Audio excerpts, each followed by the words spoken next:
So in our prior video about our book, we talked about properly managing your debt. One of the keys to helping you do just that is to have the best possible credit score that you can have, because that means that if you have a good credit score, then you'll pay less of an interest rate on your debt. So the two kind of go hand in hand, if you will, which is why Chapter 6 follows Chapter 5. Chapter 6 in our book, Next Gen Dollars and Cents, talks about credit, your credit score, and how to manage your credit. It also concludes with sort of what I view as the first part of the book. The book itself has a total of 21 chapters in it. The first 6 I always think of as laying out various fundamental concepts to understand and improve your finances, from sort of explaining the role of human behavior as it relates to your finances to the importance of a budget.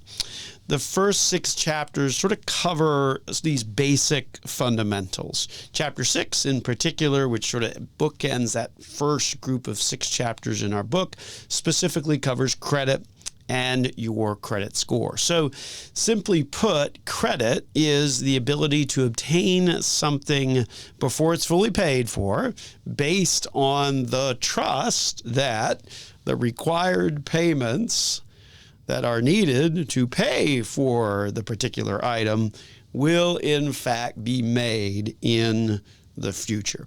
Your credit score then is a numerical representation of your personal creditworthiness.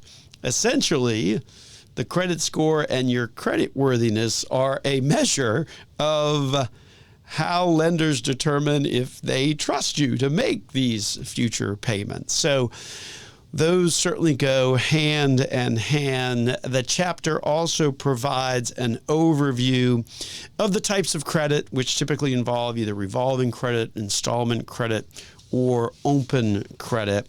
It also highlights some of the benefits that we all know that come with good credit. Things like lower interest rates when you do borrow money, easier getting approval for loans, higher credit limits, better insurance rates, which of course is pretty important these days here in Florida, along with if you're looking to rent, your rental application, probably going to get easier approval if you have a better credit score. And then to the extent you're using one of those rewards cards, typically you get better rewards on those credit cards if your credit score is better. So clearly that's just a handful of the ways in which having a better credit score, having good credit, ultimately helps you manage your debt in the first place. Now, your credit score itself is based on 5 different factors. So the first one is payment history, which obviously looks at how long you've been making payments and whether those payments are in fact on time or whether there have been delinquencies. That payment history actually accounts for 35% of your credit score. The next biggest component of your credit score has to deal with credit utilization. So that looks at the total amount of credit that you're using relative to the total amount of credit that you have available to use. The next component of that credit score is the length of your credit history. This accounts for about 15% of your credit score, and it really looks at how long you have been making good payments, how long you have been having a debt that you've been properly managing in your personal life. The next 2 components account for the remaining 20%. Those are split 10% and 10%. It looks at the type of credit used. So looking at, are you using a lot of credit cards or is it just a single mortgage, things like that. And then that last category is, of course, whether you've been inquiring about getting new credit on a regular basis of late. So those are the 5 different components that go into determining that credit score. 2 critical steps, if you will, that you can certainly take regarding your credit score score is, first of all, know where you kind of fit on the scale, right? If your credit score is below 580, that's generally considered poor. If it is above 800, that's generally considered excellent.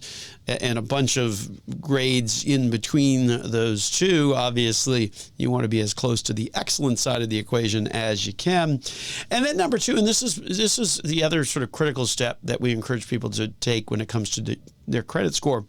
Make sure you're taking the time to review your credit report. Look, in today's world, there's all kinds of information floating around out there about us. That also is true as it relates to our credit reports. Really review your credit report to make sure that everything on there is, in fact, an accurate representation of what your behavior has been. And then the chapter concludes with a variety of strategies, 7 in fact, to help you better manage your credit. So it starts, of course, with paying bills on time, making sure that you're keeping your credit utilization low, monitoring your credit reports on a regular basis. Of course, you also want to avoid opening too many accounts. Make sure you're only using credit for necessary expenses, not like trips to the Bahamas or vacations or things like that. If you do have credit card debt, make sure that you are paying more than the minimum. And then the last strategy that the book mentions is if you are falling behind, feel like you're in a kind of a sinking boat, make sure you take the opportunity to really kind of seek help if needed. There's a lot of resources, counseling resources and things like that that are out there that can help folks to start to dig out of that hole that they may find themselves in if they've got too much debt. So certainly overall, having good credit can certainly provide you with more financial opportunities, and maintaining that good credit by making on-time payments and keeping your credit utilization low and monitoring your credit reports regularly certainly is essential because good credit is vital to achieving lifelong financial success. So for more information about how you can better manage your credit and your credit score, be sure to read Chapter 6 of Next Gen Dollars and Cents. You can get your free copy of our book by texting free copy to 407-791-0700. That's 407-791-0700. My name is Joel Garris. I'm a certified financial planner and certified financial fiduciary at Nelson Financial Planning and author of Next Gen Dollars and Cents. Thanks for listening to the video.